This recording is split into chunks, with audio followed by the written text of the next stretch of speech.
제가 하는 설교가 성경 강해식이다 보니까 성경을 읽으면서 참고하라는 그런 의미에서 이제 본문을 찾아서 다시 들어보는 그런 작업이 도움이 됩니다. 또 다른 성경을 읽다가 이 부분 목사님이 설교한 부분이 있는데 그때 뭐라고 하셨지? 기타 등등. 그래서 우리는 팟빵이라는 인터넷 도구를 사용해서 말씀을 올리고 있는데 팟빵은 이렇게 올려지는 순서대로만 배열이 되어 있어 갖고 혹시 이제 자기가 참고해야 될 성경 본문에 해당하는 내용을 바로바로 찾기가 어려워요. 그래서 예전에 올려진 강해를 들으려면 한참 그 밑으로 내려야 하는 수고가 필요하고 그러다 보면 이제 잘 찾을 수도 없고 그렇게 해서 뭐 이제 지금 요즘의 설교는 유튜브를 통해서도 올려주고 있습니다만 전에 설교했던 성경 강해도 유튜브에 이제 다시 올려서 해당 부분을 찾기가 쉽게 만드는 것이 좋을 것 같다는 생각이 들었습니다. 그러니까 유튜브는 재생 목록에 들어가면 이렇게 성경별로 정리와 배열이 가능하기 때문에 참고하시는데 훨씬 수월해집니다. 한 번에 이제 다 올릴 수는 없으니까 뭐 창세기, 좀 뭐 민수기, 뭐 욥기 이렇게 기타 등등 이제껏 했던 것들 이제 앞으로 차차 성경을 이렇게 권별로 묶어서 정리하여 유튜브에 올리도록 하겠습니다. 여러분이 말씀을 묵상하는데 도움이 되었으면 하는 그런 바람에서 그런 작업을 하려고 합니다. 자, 오늘 본문의 내용은 저번 시간에 실족하지 말라는 주님의 말씀에 이어서 이렇게 본격적으로 성령에 대한 이야기를 하시는 부분입니다. 그래서 내용의 흐름을 이해하면서 한번 살펴보도록 하겠습니다. 5절과 6절 먼저 읽겠습니다. 지금 내가 나를 보내신 이에게로 가는데 너희 중에서 나더러 어디로 가는지 묻는 자가 없고 도리어 내가 이 말을 함으로 너희 마음에 근심이 가득하였도다. 자, 지금 제자들의 마음에 근심이 가득하답니다. 왜 그런가요? 예수님이 떠나신다고 하면서 자, 내가 떠난 후에 실족할 일이 생긴다라고 하니까 마음에 뭐 근심이 되는 거죠. 그런데 주님이 하신 말씀 중에 너희 중에서 나더러 어디로 가는지 묻는 자가 없다고 합니다. 여러분, 이 말이 좀 이상하죠? 우리는 지금 14장에서 제자들의 질문에 대답하시는 주님의 말씀을 살펴보았지 않습니까?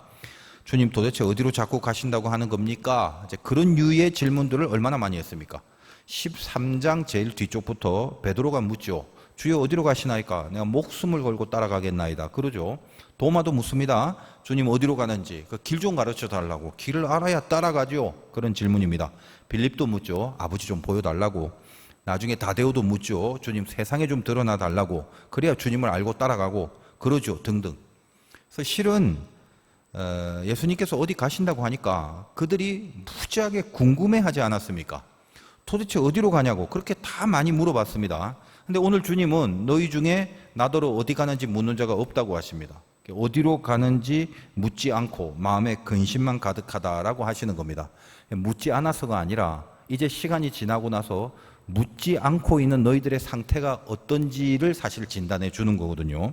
자, 왜 제자들이 묻지를 않고 근심만 가득한 채로 있는 건가요? 이쯤 이제 왔으면 제자들이 이제 눈치를 다 챈 거죠. 앞에서는 예수님이 어딜 가든지 그 예수님을 따라가기만 하면 되니까 주님을 따라가려고 물어본 거예요. 어디로 가냐? 우리가 반드시 따라갈 거다. 그러니까 가르쳐 달라. 전부 그거 아닙니까? 근데 이제는 대강 예수님의 말씀을 계속 들어본 결과 눈치를 채고 말았어요. 우리가 갈 수 있는 게 아니구나. 그러면 어쩌지? 우리는 이제 주님을 볼 수가 없는 상황에 직면하게 되는구나. 그래서 예수님이 우리에게 이제 실족할 일들이 왕창 생길 거니까 실족하지 말라라고 하시는구나. 큰일이다. 따라갈 수도 없는데 어디로 가는지 물으면 뭐하냐. 이제 다 알게 된 거죠. 그러니까 남은 건 근심밖에 없는 겁니다. 자, 이에 대해서 예수님이 이제껏 일관적으로 말씀하시는 내용이 뭡니까? 내가 너희를 떠나는 것은 분명하고 십자가에 달려 죽기 위해서 너희를 떠난 거지만 그 떠나는 것에 대한 결론이 너희와 멀어지는 게 아니라 아예 너희 안에 들어가서 너희와 가장 가까이 함께 하려고 하는 거다. 이 점을 잊지 마라. 그러니까 실족하지 마라. 이제 이것이 주님의 말씀이죠. 7절을 보겠습니다. 그러나 내가 너희에게 실상을 말한다. 내가 떠나가는 것이 너희에게 유익이라. 내가 떠나가지 아니하면 보혜사가 너희에게로 오시지 아니할 것이요 가면 내가 그를 너희에게로 보내리니. 자, 이제 성령이 너희 안에 들어오게 된다는 겁니다. 너희와 더 가까워지려고. 이제는 떨어질래야 떨어질 수 없는 관계로 존재하려고 지금 주님께서 떠난다는 거예요. 이게 뭐 어려운 내용은 아니죠. 이제껏 쭉 말씀드려온 그리고 우리가 살펴본 내용입니다. 쉬운 내용이지만 자, 오늘 이제 조금 늘 그래왔듯이 조금 어려운 부분을 한번 생각해 보도록 하겠습니다. 어렵다기보다는 정확한 개념을 잡기 위해서 언급을 해드리는 건데 자, 여러 번 말씀드리지만 성삼위일체 되신 하나님은 늘 하나이며 그러면서 동시에 세 개로 존재합니다. 인간은 이 삼위일체에 대해서 온전히 이해할 수는 없어요. 그건 인간의 차원에 있는 개념이 아니기 때문입니다. 자, 그러니까 예를 들어 구약에는 성자 예수님이 아예 존재하지 않으셨나요? 아니죠. 인간의 역사라는 시간 안에서 보여지는 현상으로는 존재하지 않았지만 성자 예수님은 삼위일체 하나님으로서 태초로부터 하나님이셨죠.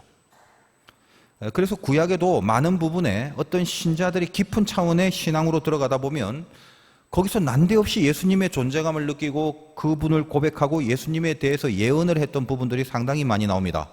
뭐 그런 예들을 많이 찾아보고 싶지만 뭐 우리 화두교회 성도님들 이미 다 많이 들었던 내용이고 또 굳이 구체적인 예를 안 들어도 지금 제가 무슨 말을 하는 건지 이해를 다 하시고 있는 높은 수준의 성도님들이시기 때문에 그냥 넘어갑니다.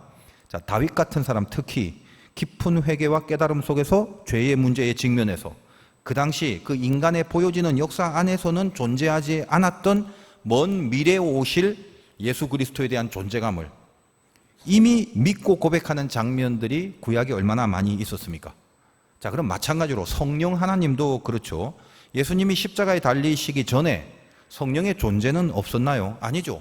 성령도 하나님이시고 태초부터 성부 성자와 함께 존재해 오신 하나님입니다. 자, 그러면 좋다. 예수님이 십자가에 달리기 전에는 존재만 하셨지 우리 안에 들어오시지는 못하고 계셨던 건가? 어떤가요? 그것도 아니죠. 무소부재하신 하나님이 뭐 언제 시간 봐가면서 뭐 조건 봐가면서 내가 존재할 시간을 따로 정해서 그 시간은 따로 있고 뭐 들어오실 조건이 되면 그때야 비로소 들어오실 수 있고 그런 거 아닙니다. 이미 영혼 속에서 언제나 존재하시는 그 존재가 하나님이잖아요. 자, 그런데도 예수님이 요즘 다루는 본문에서 자주 언급하신 내용이 뭐죠? 내가 떠나면 성령이 오신다. 그렇게 말씀하잖아요. 그렇게 자꾸 말씀을 하시다 보니까 그러니까 우리 생각에는 그럼 뭐 안 떠나면 안 오신다는 말인가? 이제 그런 질문을 할 수 있다는 것입니다. 안 그런가요? 저만 이제 그렇게 생각하는지도 모르겠습니다만 문구만 보면 그렇다라는 거죠. 근데 왜 이런 식으로 표현할 수밖에 없는가? 자, 이런 내용들을 좀 이해를 하자는 거예요. 우리가 성경을 접할 때 좀 중요한 기준을 가지고 있어야 됩니다. 성경은 하나님의 감동으로 된 거지만 인간의 언어로 그 인간의 시간과 공간 속에서 기록된 말씀이죠. 그러니까 여러분들이 그냥 성경을 읽어 내려갈 수는 있죠. 글자만 알면 읽어가는 건 지장이 없습니다. 그런데 뭘 말하려고 하는지가 참 애매하고 어려울 때가 굉장히 많습니다. 성경을 읽다 보면. 물론 이제 여러분들은 이제 고생 하나 안 하고 편안하게 제가 그 어려운 부분을 다는 아니고 또 완전하진 않지만 이게 무슨 메시지인가를 최선을 다해서 풀어드리고 있지 않습니까? 그래서 오늘의 메시지를 받기 위해서 조금 이제 좀 번외의 내용을 좀 전해드리고 가려고 합니다. 자, 왜 성경이 어렵게 느껴지는가? 그 이유를 조금 이해를 하셨으면 좋겠습니다. 자, 일단 제자들도 가만히 보면 뭐 도통 이렇게 알아듣는 사람이 없었잖아요. 성경 읽어보면. 제자들도 우리들 못지않게 오히려 더 이해를 못하고 있다는 것을 성경을 보면 잘 알 수가 있습니다. 그런 식으로. 자, 왜 성경이 어렵냐? 그 당시엔 제자들이 예수님을 어려워했고 오늘날 우리들은 또 그 당시의 말을 보고 또 어려워하고 뭐 이런 것들. 단지 지금 제가 왜 어렵냐에 대한 신학적인 설명을 하려는 게 아니라 이제 이 부분의 핵심적인 걸 이해를 하면 우리 신앙에서 아주 결정적인 교훈을 좀 얻게 됩니다.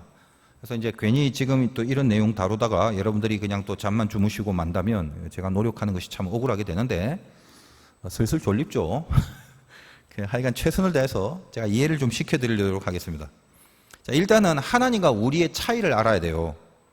기본적으로 뭐냐? 시간과 공간입니다. 하나님은 시간과 공간을 만드신 분이지 그 시간과 공간 안에 들어가서 제한을 받으시는 분이 아니죠.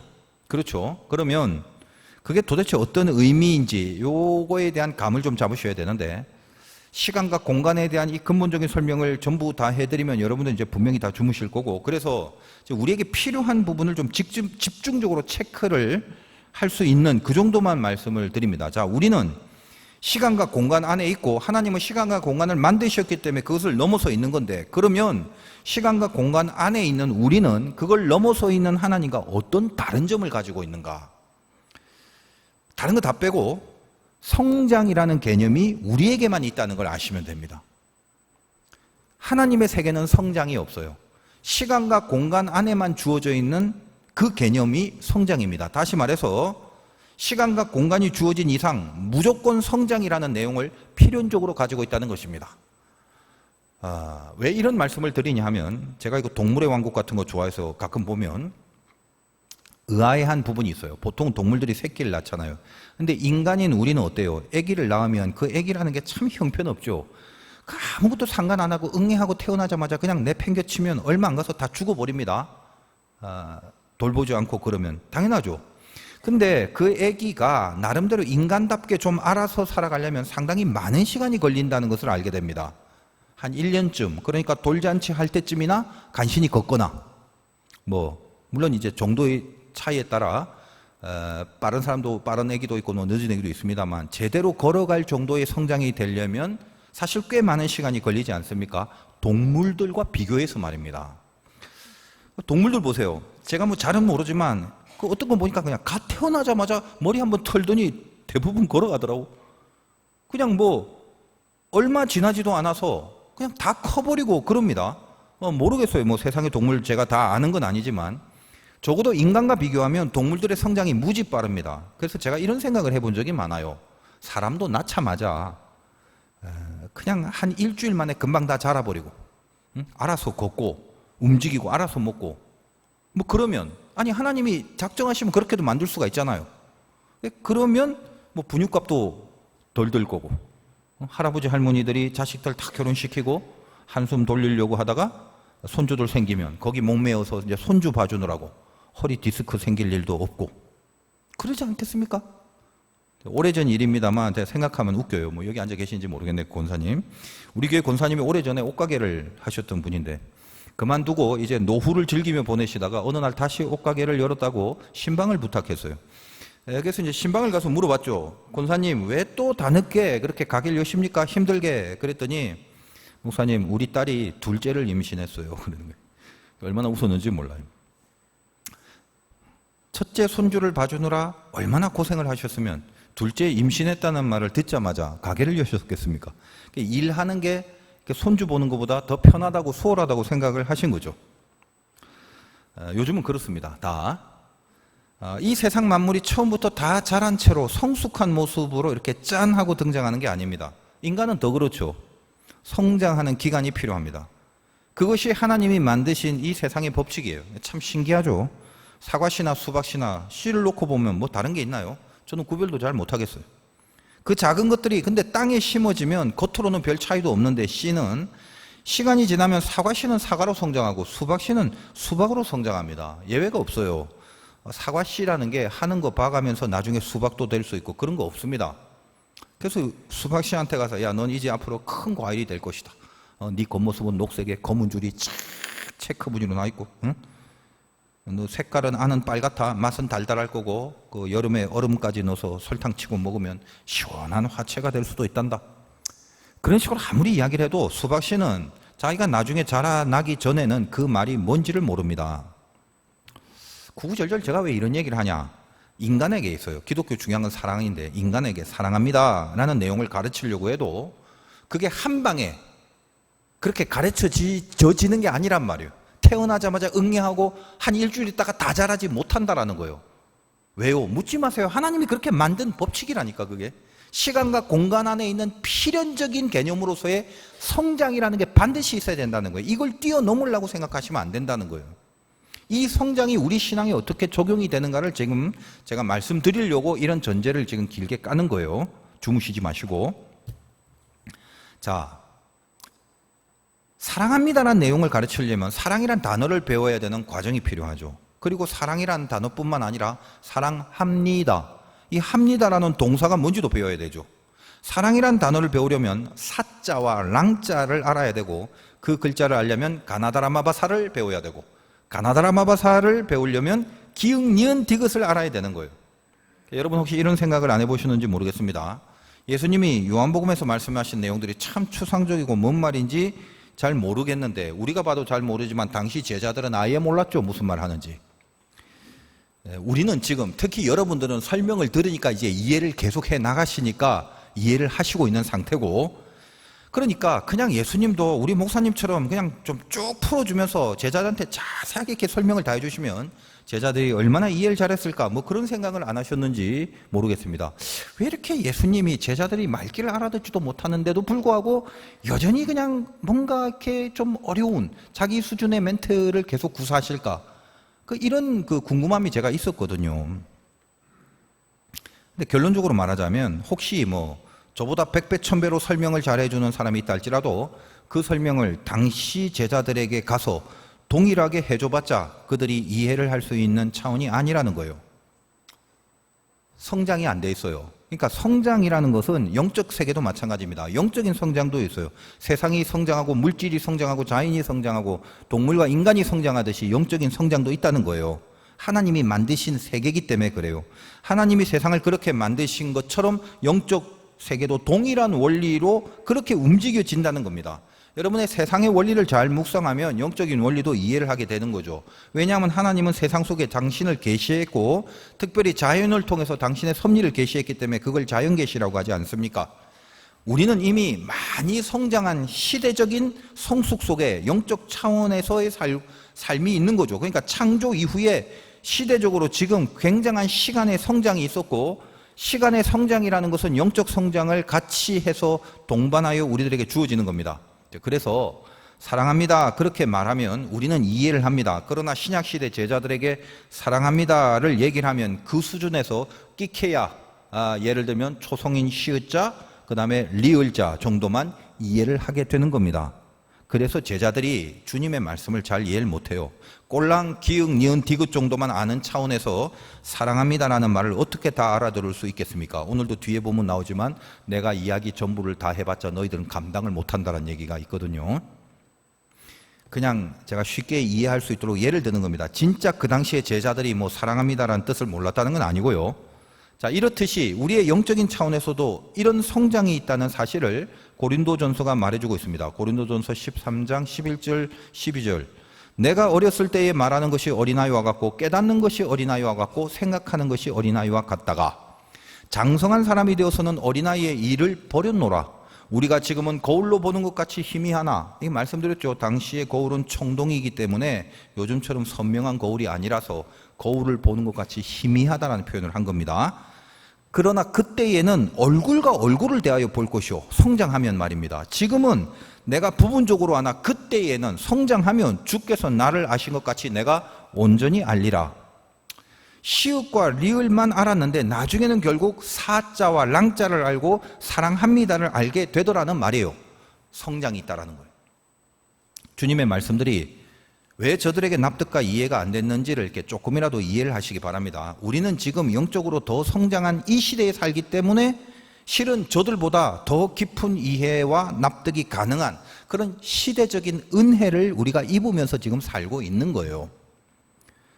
그래서 여러분들이 제가 이제 설교한 내용이 좀 어렵더라도 적어도 예수님이 그 당시 제자들에게 해주신 말씀의 진의를 적어도 그때 저 제자들보다는 여러분들이 훨씬 더 충분히 이해할 수 있는 경지에 지금 있다라는 거를 그거를 아시기 바라고 또 그것은 우리가 감사해야 될 내용이면 틀림없죠. 제가 어릴 때 이제 고등학교 때 예수를 처음 믿고 누가 저한테 이렇게 진리를 가르쳐 주는 사람이 있는 것도 아니고 해서 혼자 성경밖에 없으니까 성경을 참 이해하려고 무지하게 노력을 했는데 아무리 많이 읽고 아무리 생각하고 이해를 하려고 해도 결론적으로 성경을 읽고 나서 저에게 남는 거는 짜증이 많이 남았어요. 도무지 뭔 소리를 하는 건지 답답하고 어느 날은 너무 화가 나서 한번 제가 말씀드린 적이 있는데 성경을 이렇게 읽다가 집어 던져버리는 그런 불경한 죄를 저지르기도 했습니다. 단지 이렇게 내용 자체가 이해 안 되는 것도 물론이지만 더 중요한 게 뭐냐면 저의 그 당시 초창기 예술 믿는 영적 수준이나 차원이 아까 말씀처럼 어린아이와 같은 수준인지라 여러분 이거는 교회를 얼마나 오래 다녔는가 나이가 얼마나 되냐고 상관이 없어요. 이 영적 수준과 영적 나이, 영적 성장이라는 거는 그런 제가 어린아이와 같은 입장이라서 성경의 내용들을 감당할 수도 없고 또 이걸 읽어보니까 이걸 다 지킬 수 있다라는 자신감 자체가 완전히 없어져 버려갖고 아니 이런 걸 믿고 따른다는 거 이거 불가능한 거다라고 여기고 그냥 짜증이 확 오면서 이 옆에 있는 도라이버로 성경을 찢어갖고 이렇게 던져버린 적이 있어요. 근데 이제 곧 눈물로 회개하고 다시 가서 그걸 주워 들고 그 스카치 테이프로 눈물을 찔찔 흘리면서 이렇게 붙이고 그랬습니다. 참 불경스러운 일을 저지른 거죠. 근데 지난 일이지만 이렇게 돌이켜보면 나름대로 제가 좀 위안을 삼는 것이, 제가 그 당시에는 어린 나이지만 극심한 고난의 시간을 살고 있었는데 믿는 건 하나님 뿐이고 따를 거는 말씀밖에 없다라는 것이 분명했기 때문에 말씀대로 살아야 한다는 제 간절한 진심은 그거는 내 안에 있었다라는 거예요. 그래서 가만 보면 그 진심이 간절했기 때문에 그런 짓을 할 수밖에 없었다는 생각이 들더라는 거예요.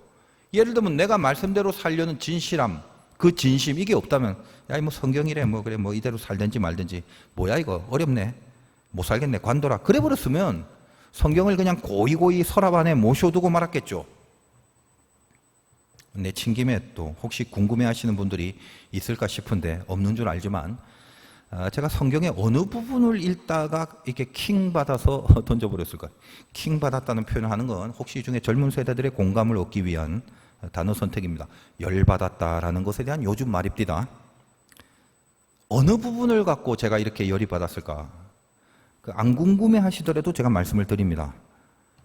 로마서 5장 그 유명한, 우리가 환난 중에도 즐거워하나니 환난은 인내를, 인내는 연단을, 연단은 소망을 이루는 줄 알미라. 너무 유명한 말이죠. 환난 중에도 즐거워하는, 저는 지금 극도의 환난 중에 있었어요. 살까 말까를 결정할 정도의 어린 나이지만 극도의 환난, 그 중에 환난 중에 즐거워하나니 그 부분부터 속에서 슬금슬금 올라오는 거예요. 그러다가 인내에서 여기서 목구멍까지 올라오다가 연단에서 이렇게 터져버린 거예요. 지금 이거를 즐거워하라고? 지금 이걸 인내하라고? 그게 연단이라고? 야, 다 필요 없어. 뭐 인내, 연단 그런 거 아유 싫어. 나 지금 못 견딘다니까. 그렇게 돼버린 거예요. 제가 지금도 마찬가지지만 뭐 이제는 제법 성숙해서 어린아이 같은 수준은 아니지만 이 말씀에 대해서 저의 그 심령의 반응이 뭔지를 점검하면 지금도 마찬가지입니다. 그러면 제 안의 영적 상태가 증명이 되는 겁니다. 은혜가 이렇게 강할 땐 이 말씀이 참으로 귀하고 힘이 되는 말씀인데 은혜가 떨어져 버리면 세상 천지 이 말씀처럼 짜증나는 게 없더라고요. 그래서 저는 우리 성도님들 이해를 해요. 정말 극심한 환난이 있는 분들은 이게 말처럼 쉽지가 않아요. 아이 그 뭐 참고 인내하고 다 연단, 그게 다 연단이잖아. 피가 되고 살이 되고 소망 가지면서 즐거워할 줄 알아야지. 맞는 말이죠. 성경의 말이니까. 그러나 정작 심각하게 당하고 있을 때는 이게 결코 쉽지 않는 도전이 되는 겁니다. 그러나 또 하나님은 우리를 성장시키고야 마십니다. 반드시. 그 말씀이 결국은 환난을 통해서 내가 좋아하든 싫어하든 그걸 원하든 안 원하든 결국은 그 말씀을 이루시고야 맙니다. 그래서 우리에게 주신 약속이지. 그거는 야 니네들 수준 봐가면서 볼 테니까 요 말씀을 받지 못할 것 같으면 싫으면 말하라, 이렇게 해서 주신 말씀이 아닙니다. 약속이라는 건 우리와 상관없이 그렇게 이끌어 가신다는 하나님의 선포거든요. 지금까지 드린 설명을 통해서 여러분께 성경이 좀 어렵다고 느껴지시는 가장 중요한 이유를 먼저 이렇게 이해를 해 주시기 바랍니다. 혹시 어릴 때 저 같았던 그런 고민이 있는 분들이 간혹 계실 수 있고, 또 그래서 또 성경 던져버리지 마시라고 말씀을 드리는 거예요. 오늘의 주제로 가기 위하여 약간 번외에 왜 성경이 어려운가에 대하여 잠깐 언급을 해드린 겁니다. 자, 우리 신앙의 이렇게 고질적인 병폐가 뭐냐? 바로 이 성장의 개념을 놓치고 믿음 생활을 한다는 거예요. 특히 그 부분에 있어서는 우리나라 신자들이 세계 어떤 신자들보다 가장 심하죠. 왜? 민족성이 급하잖아요. 빨리빨리. 당장 지금 결론이 나와야 되는 거예요. 왜 그럽니까? 왜? 모든 진단을 결과로만 따지기 때문에 그래요. 이게 좋은 거냐 나쁜 거냐, 해냈냐 못했냐, 성공이냐 실패냐를 뭘로 본다? 결론만 갖고 따지려고 하기 때문에 급해요. 틱톡이라는 앱이 있어요. 짧은 동영상을 올리는 앱인데 뭐 젊은 사람들은 거의 다 알 겁니다. 보통 외국 사람들이 영상을 올리는 내용 중에 정해진 짧은 시간 내에 동영상 올리는 그런 앱이거든요. 약간의 그 인터벌이 있는 영상들이 있습니다. 그 내용 속에서 예를 들면 어떤 사람이 지금 깊은 그 물에 지금 뛰어 들어간 장면을 찍는다고 할 때 이제 저 멀리서 준비 운동하고 달려갈 폼을 딱 잡습니다. 근데 이게 바로 뛰어가야지 거기서 뭐 3초 이상 준비한답시고 폼 잡고 있다가는 한국 사람들한테 댓글로 몰매를 맞아요. 뭐 하냐, 속 터진다, 나 안 본다, 딴 데 돌렸다, 뭐 나오지 마라, 뭐 수없이. 우리는 어때요? 그냥 물에 뛰어 들어가는 그 순간부터 보여줘야지 만족을 한 족속이라 이 말이에요. 그리고 들어가서 허우적거려도 안 돼요. 그냥 바로 죽어서 둥둥 떠올려야지. 그래야 만족하고 야 결론 났다 하고 갑니다. 여러분이 오늘 이 말씀을 듣고 정말 중요한 인식을 꼭 하고 가셔야 돼요. 성숙이라는 과정이 믿음에 있어서 절대적인 부분이다. 이거 놓치면 안 됩니다. 예를 들면 직장이나 사회에서 진급을 앞두고 있는 사람이 기도를 합니다. 뭐 진급이라는 거 중요하잖아요. 사람이 살아가면서. 자, 발표가 나기까지 열심히 기도합니다. 죽으면 죽으리라 하면서 매달립니다. 금식도 하고 새벽 기도도 하고 철야도 하고. 근데 결론이 떨어졌어요. 근데 그걸로 끝입니다. 그러면 뭐가 끝이냐? 전능하신 하나님이 왜 이래? 그리고 돌아섭니다. 아닌가요? 겉으론 돌아서지 않는 척하죠. 직분 때문에. 그러나 속으로는 이미 떠났다는 걸 다 알고 있습니다. 삐졌죠? 그 하나님 앞에 이렇게 돌아서 버린 거예요. 마음이. 물론 이해합니다. 이게 기분 좋을 수는 없잖아요. 더군다나 또 이런 거. 나보다 훨씬 못한 사람이 그것도 뭔가 악한 방법을 사용해서 진급을 해버리면 더욱더 심각해지는 거죠. 아니 그냥 해도 내가 이겨야 되는데 나는 기도까지 하고 하나님한테 매달리기도 했는데 이게 뭐야 그거죠. 자, 그럼 이런 과정 가운데 여기서 없는 게 뭐죠? 성숙이라는 개념이 하나도 없죠. 가슴속에. 이 가운데 하나님이 성숙을 요구한다라는 그 성숙에 대한 생각이 없어요. 제가 이제 이런 말씀 드리면 또 혹자는 바로 뭐라고 합니까? 아니 목사님 그런 말씀 하지 마세요. 짜증나게 지금 진급 떨어졌는데. 그러시는 분들 많을 거예요. 성숙은 무슨 놈의 성숙입니까? 이미 끝났는데. 내가 언제 뭐 성숙 바래요? 진급시켜달라고 그랬지? 우리는 어디에 초점이 있다고요? 결론임. 아니 그 뭐 성숙했다 칩시다. 그럼 뭐 하나님이 우리를 성숙하게 해줘서 뭐 다음에는 2계단을 뛰어넘어서 진급하게 된답니까? 그런 식으로 가버리죠. 끝까지 또 결론이죠. 제가 오늘 계속 중요한 말씀을 드립니다. 여러분이 만족하실지 모르지만 뭐 만족 안 하겠죠. 그러나 진리는 진리니까 진리를 전해드릴게요. 인생이라는 것은 완성되는 경우는 없습니다. 이 세상에 결론이라는 건 없다라고 사셔야 되는 게 기독교인의 삶입니다. 그리고 하나님 자체가 우리의 결론에 대해서 아무 관심이 없다는 걸 아셔야 돼요. 하나님은 오로지 성숙만이 중요합니다. 뭘 이루고 끝내고 만들어 놓고 잘했다 못했다를 하나님이 판단할 이유가 어디에 있어요? 바람 한번 훅 불면 한 번에 다 만드시고 바람 한번 훅 불면 한 번에 다 뭉개버릴 수 있는 게 하나님이신데 뭐가 그렇게 결론에 초조하십니까? 하나님은 절대 하나님은 결론에 관심이 없으세요. 이걸 아셔야 되는데 하나님이 만드신 이 세상이 시간과 공간으로 있다는 것은 그 자체가 주는 메시지가 그겁니다. 이 안에는 오로지 성숙만이 있다. 하나님은 성숙만을 중요시합니다. 하나님이 세상에 있는 우리에게 목표하는 게 뭐냐? 성숙이다. 그겁니다. 다시 말하면 우리는 결론이라고 얘기하지만 그렇게 생각하는 그 결론조차도 진짜 결론은 아닙니다만 결론조차도 하나님은 성숙을 위해서 주시는 거예요. 내가 원하는 결론을 주셔서 성숙시키기도 하고 내가 원치 않는 결론을 주어서 성숙시키기도 합니다. 그 사람을 진급을 시켜서 성숙시키기도 하고 그 사람을 진급시키지 않아서 성숙시키기도 한다는 말이에요. 그분의 목표는 성숙에 있다는 거예요.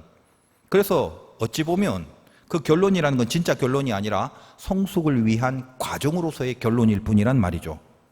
제가 이렇게 목회를 하면서 통계적으로 보면요. 그 원치 않는 결론으로 성숙시키는 경우가 훨씬 많습니다. 우리는 가만히 한번 보세요. 우리의 모든 희노애락을 결론을 통해서 얻는데 익숙하고 그 틀에 맞춰져 있습니다. 결론을 보고 진단하잖아요. 결론을 보고 기뻐할까, 노할까, 슬플까, 웃을까 이런 거를 과정은 다 필요 없어요. 그 결론만 보고 하려고 작정을 하고 있습니다.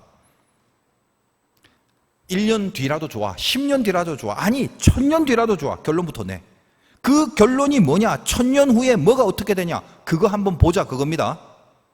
하나님은 뭐죠? 하루를 보시죠. 하루 안에 무슨 결론이 나요? 하루를 본다는 건 그 하루가 너한테 있어서 성숙이 있었던 하루냐를 보신다는 것입니다. 그래서 하나님은 하루가 1000년이고 1000년이 하루란 말이에요. 여러분 사람이라는 게 그리고 인생이라는 게 결론이 어디 있습니까?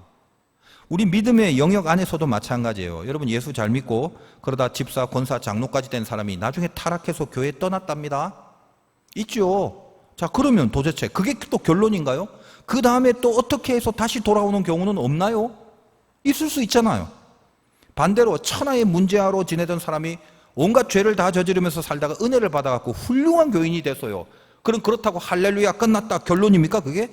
그러다 나중에 또 타락해서 세상으로 나가버리는 경우가 없던가요? 그러다가 또다시 또 돌아오는 경우는 없던가요? 우리가 누굴 진단하고 뭘 판단해서 도대체 어떤 걸 가지고 결론이 났다라고 하는 겁니까? 그 사람의 구원 여부와 그의 신앙의 인생의 평가는 오로지 하나님만 하실 수 있는 겁니다. 여러분 혹시 이 중에 믿음이 떨어져 갖고 속으로 이렇게 스스로 평가하고 있는 분 있나요? 나 역시 안 돼. 난 가능성이 없어. 끝난 것 같아. 그냥 여기서 관두자. 그런 결론을 내고 계시는 분이 있나요? 제가 사실 예전에 몰랐을 때, 복음을 몰랐을 때는 이런 자괴감이 굉장히 많았어요. 도저히 안 될 것 같은 거예요, 늘. 그냥 끝내고 싶은 거예요. 여러분 뭘 가지고 결론을 내버리는 건가요? 다시 말씀드립니다. 결론이라는 건 이 세상에서 없습니다. 그러니까 결론처럼 느껴지는 과정은 있어도 결론 자체는 이 땅에서 주어지는 게 아니란 말이에요. 오직 하나님만이 알파와 오메가죠. 처음과 끝 결론은 그건 하나님의 영역이다 이 말이에요. 오늘 여러분의 가슴에 선명히 새기고 가야 될 메시지가 뭐죠? 내가 노려야 될 것은 성숙이지 결론이 아니다. 한마디로 나는 성숙만 노리고 살 테야. 이걸 제가 만든 카이로스 교재 문구로 말씀드리자면 과정이 실체다 그 말이에요. 어떤 일을 당하더라도 여러분이 분명히 붙들고 있어야 될 것은 그걸 통해 어떤 결론일까를 염두에 두면 안 돼요. 결론 없다니까. 어떤 경우를 당하더라도 분명히 붙들어야 될 건 난 여기서 성숙을 노린다 이거요. 오늘 그거 가슴에 새기고 가면 되는 거예요. 그게 핵심입니다. 인생이라는 게 얼마나 다양합니까? 제가 좀 진한 얘기를 해드릴게요. 요즘 젊은 세대들 참 힘들게 가정생활 하잖아요. 우리나라 자살률 1위, 이혼율 1위, 저출산율 1위. 그러니까 부부 갈등이 굉장히 많아요. 옛날에는 옛날 얘기하면 안 되지만 맞고 살아도 끝까지 살았는데 그것도 참 문제긴 합니다만 하여간 이 세상이 많이 바뀌어버렸어요. 오해하지 마시고 들으시기 바라요. 자, 여러분이 가정을 만들고 부부 생활을 한다는 것에 대한 목적이 뭡니까? 행복인가요? 전혀 아닙니다. 그러니까 오해하지 말고 들으세요. 행복한 가정이 된다면 얼마나 감사하겠어요. 그러나 행복이 목적이 아니라는 걸 그걸 미리 아셔야 돼요. 주님이 뭐라고 하셨죠? 내가 화평을 주러 온 것이 아니라 검을 주러 왔다고 하십니다. 물론 그 부분에 대한 설명은 제가 여러 번 말씀드렸고 다른 말로 하면 주님은 화평을 주러 온 것이 아니라 행복을 주러 온 것이 아니라 검을 주러 왔다. 싸움을 주러 온 것이라고 합니다. 그래서 가족끼리 서로 싸운대요. 막 불화가 일어나고 그런다고 성경에 있잖아요. 근데 본래 이 말씀의 취지는 뭐라고 그랬죠? 제가 너희가 가족이라고 혹은 부부라고 이렇게 사이좋게 딱 붙어 살아야 한단다. 이게 아니라 그렇게 붙어 있기 전에 검으로 갈라져야 한다는 말씀이라고 했죠. 그래서 검이 필요하다는 겁니다. 너희끼리 먼저 붙어 있지 마. 갈라져서 주님과 붙은 다음에 그 주님과 붙어 있는 존재로 다시 가족끼리 붙어야 한다. 그 말씀이에요. 그리고 덧붙여서 어떤 메시지가 되는가 하면 행복하려고 하지 마라. 화평이 목적이 아니다. 그럼 뭔데? 검이 목적이다 그겁니다. 검이 뭐죠? 잘라내는 일이. 뭐가 목적이라고요? 잘라내는 일. 그걸 목적으로 하여 가정도 있고 가족도 있고 모든 인간의 관계에서 하나님이 목적하는 것은 그 사람이 틀렸냐 맞냐 싫냐 좋냐 밉냐 증오냐 뭐 내 편이냐 네 편이냐가 그런 것 전에 검으로 그 관계 속에서 나를 잘라내는 목적을 가져야 된다는 거예요. 여러분 우리가 아무리 사랑하니 너 없으면 죽니 사니 뭐 그러면서 다 결혼하고 이제껏 사신 거 아니겠습니까? 그렇게 했어도 우리가 다 뭐라고요? 죄인이란 말이에요. 왜 그걸 못 깨닫는지 모르겠어. 수준이 죄인인데 자기 혼자 자기도 감당 못하는 죄인이 두 명이나 붙어서 같이 사는데 뭔 선한 게 나오겠습니까? 합력하여 죄를 이루는 거 말고는 아무것도 없는 거. 이게 부부입니다.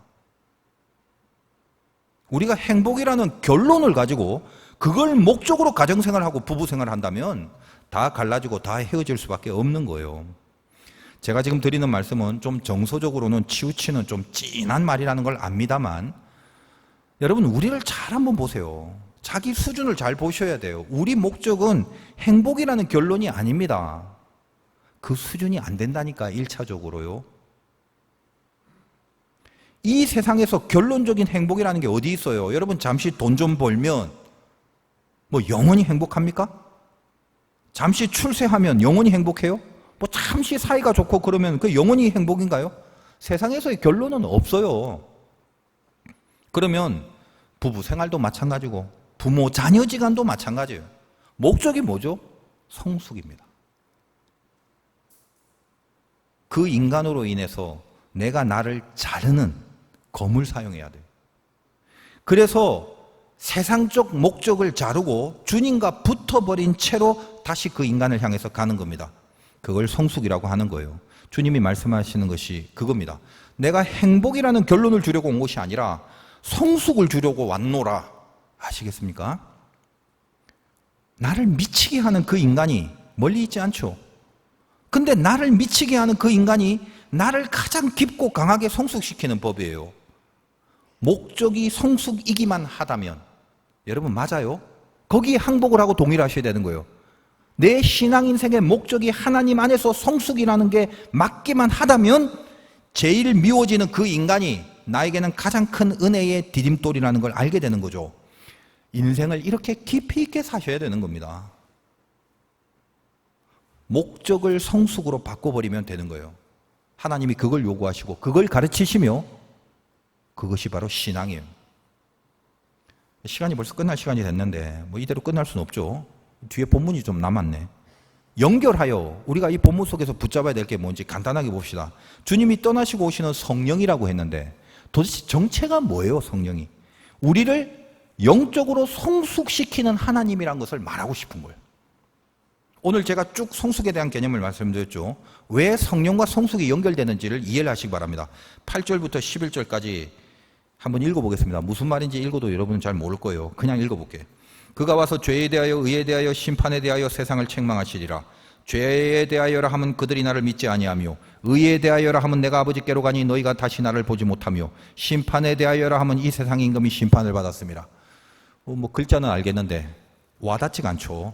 왜 어렵냐? 아까 다 제가 말씀드렸습니다. 그렇지만 여러분이 감사해야 될 것은 제가 풀어드릴게요. 성령은 죄와 의와 심판에 대해서 세상을 책망하신답니다. 이게 성령의 정체예요. 오늘 말씀 제목이기도 한 부분인데 이걸 자세하게 설명하려면 오늘 끝이 안 나요. 딱 핵심만. 자, 여기서 책망한다는 단어는 굉장히 중요한데 헬라어로 이렇게 엘렌코라고 합니다. 여러 가지 설들이 많지만 모든 걸 종합해서 가장 정확한 뜻을 제가 푼다면 책망이란 이 엘렌코는 틀린 거를 증명을 해갖고 그걸 바로 고쳐서 시정을 해주는 거예요. 그 말입니다. 왜 제가 이렇게 길게 얘기하냐면 우린 보통 책망하다면 지적한다로 끝나버리거든요. 근데 이 엘렌코란 말은 지적에서 끝나는 게 아니라 이걸 고치는 수준까지 가는 걸 엘렌코라고 합니다. 이 점을 제가 분명히 여러분에게 말씀드리고 정확한 이야기가 되기 위해서 제가 많은 시간을 소비하면서 이 성경에서 책망, 꾸짖다, 뭐 비난한다 이런 개념을 뒤져봤는데 제가 소비한 시간 여러분에게 한 3초면은 전해드릴 수 있는 내용을 정확하게 전하기 위해서 저는 3시간의 작업을 해야 된다는 걸 알아두시기 바랍니다. 다 뒤져봤는데 그 정리된 내용을 다 말하자면 너무 길어지니까 여러분들은 개념만 그냥 분명히 하시기 바라요. 성경에서 이 책망한다라는 뜻의 다른 단어들도 많습니다만 에피티마오 이 말 주님이 귀신을 떠나보내려고 꾸짖다, 폭풍과 파도를 꾸짖다, 뭐 열병을 꾸짖다, 베드로의 장모 같은 케이스에 그런 경우에 책망은 엘란콜을 사용하지 않아요. 그때는 이 에피티마오를 사용하는데 다시 말해서 귀신이나 병마를 고쳐갖고 귀신과 병마를 다시 시정시킬 필요는 없잖아요. 그러니까 그건 그냥 쫓아버리면 되는 거죠. 그런 경우 에피티마오란 단어를 사용하지 엘란코는 사용하지 않습니다. 엘란코는 뭐죠? 고쳐서 시정하는 것까지 가야 돼요. 그래서 예수님이 세상을 책망한다. 성령이 세상을 책망한다. 죄와 의와 심판에 대해서. 그 말은 뭐냐? 결국 죄와 의와 심판에 대한 개념을 그 틀렸던 개념을 다시 고쳐갖고 이거다라고 제시를 하겠다는 거예요. 이게 성령의 정체고 성령께서 처음 우리들 안에서 하시는 일이다 이 말이에요. 자 그러면 길게 말하면 끝도 없지만 죄 한번 보세요. 죄와 의와 심판에 대해서 죄가 뭐냐? 뒤에 다 설명을 하죠. 예수님은 나를 믿지 않는 게 죄라고 시정을 해 주신다는 거예요. 누가? 성령께서. 자, 이제까지 죄는 뭐죠? 유대인들이 죄라는 것은 율법을 어기는 것을 죄라고 결론을 짓고 살았죠. 그러니까 율법을 어기는 게 죄예요. 그거 외에 죄는 없어요. 자, 그러면 주님은 그게 죄가 아니라 너희가 예수 안 믿는 게 죄라고 하십니다. 설명 안 드려도 이해하시죠? 여러분, 법을 어기면 죄인인데 이 세상에 법을 어기지 않을 사람이 있어요? 없죠? 그러면 뭐예요? 우리 모두가 죄인이 되는 거예요. 우리가 다 죄인이면 우리 결론이 뭐예요? 지옥이죠. 그래서 예수님이 우리 죄를 사하러 오신 건데 그 예수님을 안 믿으면 인간은 방법이 없단 말이에요. 예수님을 안 믿으면 죄인이 되는 것밖에 없잖아요. 우리가 지금까지 쭉 얘기했던 복음의 내용 아니겠습니까? 유대인이 갖고 있는 죄에 대한 개념을 고쳐 시정하여 죄라는 게 바로 이런 거다라고 다시 세우는 거다 이 말이에요. 성령께서. 의는 뭐예요? 죄는 율법을 어기는 거. 의는 그들에게 결론된 유대인의 결론 지어진 의. 율법 지키는 거지. 근데 율법을 누가 다 지켜요? 그러면 의인이 하나도 없지요. 고로 예수님은 뭐라고 합니까? 그 율법을 지키는 게 의가 아니라 뭐라고 돼 있죠?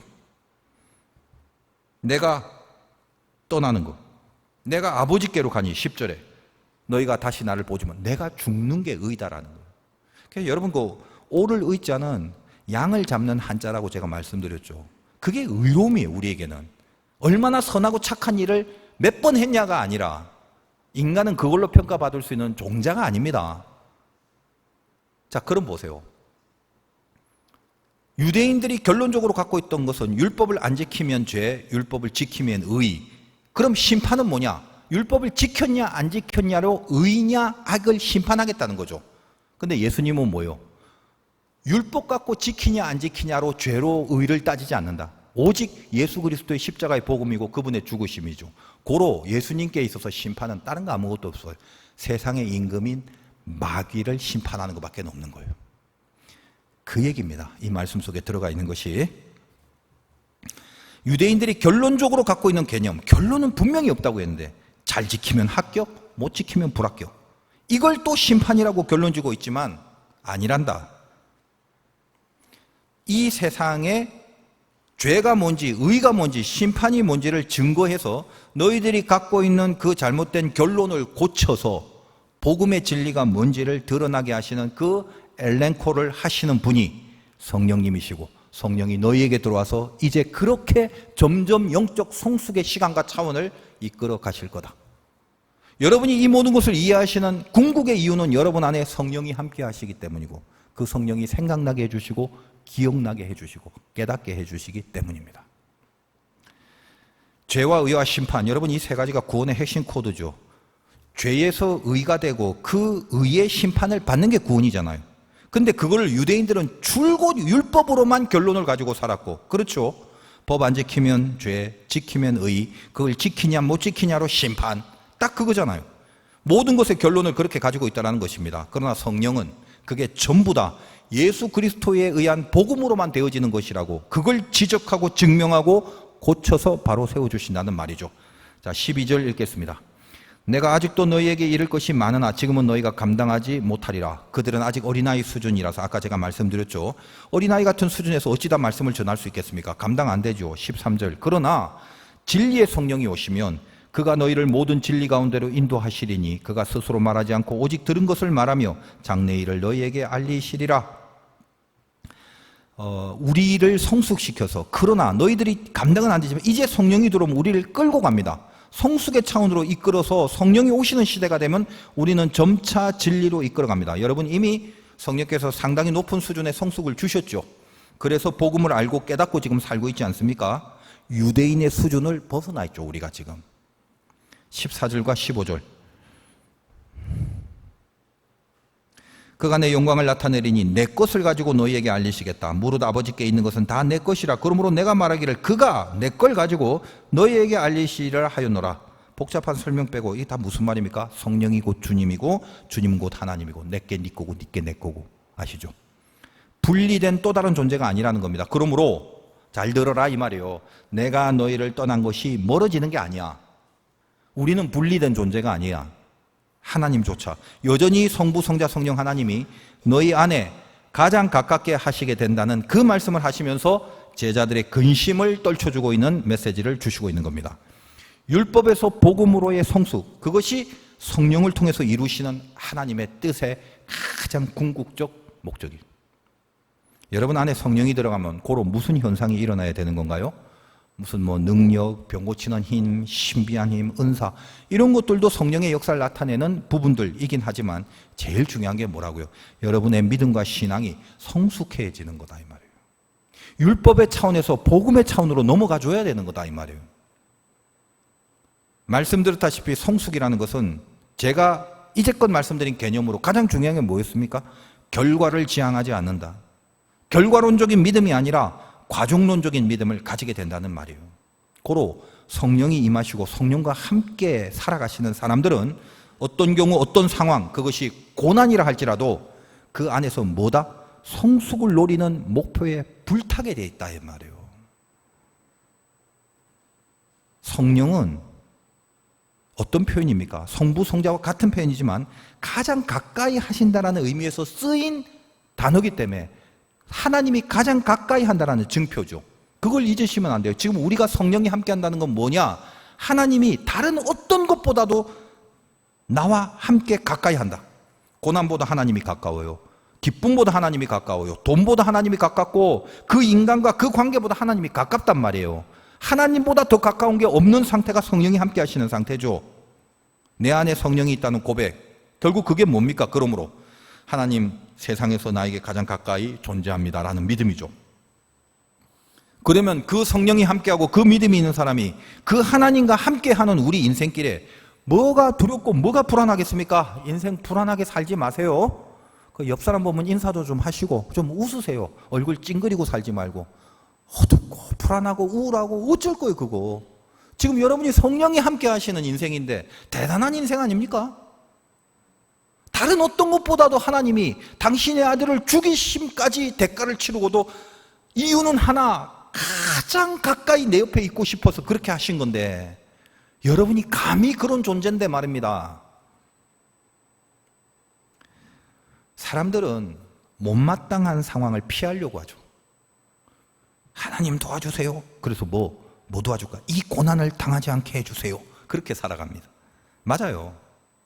근데 한번 보세요. 이해는 하지만 이 죄를 피해가게 해달라는 기도는 해야 되는 기도인데 죄 짓지 않게 해달라고. 근데 고난을 당하지 않고 어려움을 약삭빠르게 피하게 해달라는 건 심정적 이해는 되지만 개념적으로 성령이 함께하는 사람한테 이게 이해가 됩니까? 자기만 가는 길이에요 지금 그게? 자기 혼자서 당하는 고난인가요? 지금 하나님이 여기까지 내려와 우리 안에서 함께 갖는 길이잖아요. 그러니까 나와 함께 하신 하나님이 그러면 지금 내가 가고 있는데 하나님도 같이 내 안에서 가는데 그 하나님 당신도 그 고난이 두려워갖고 아유 그래 알겠다 야 나도 겁난다. 우리 같이 조신하게 절로 피해 다니자. 그러실 건가요 하나님이? 형통이 뭐라고 했습니까? 히브리어 찰라흐 뚫고 지나간다는 뜻이랬죠. 막히는 게 문제가 아닙니다. 피하려고 하는 게 문제죠.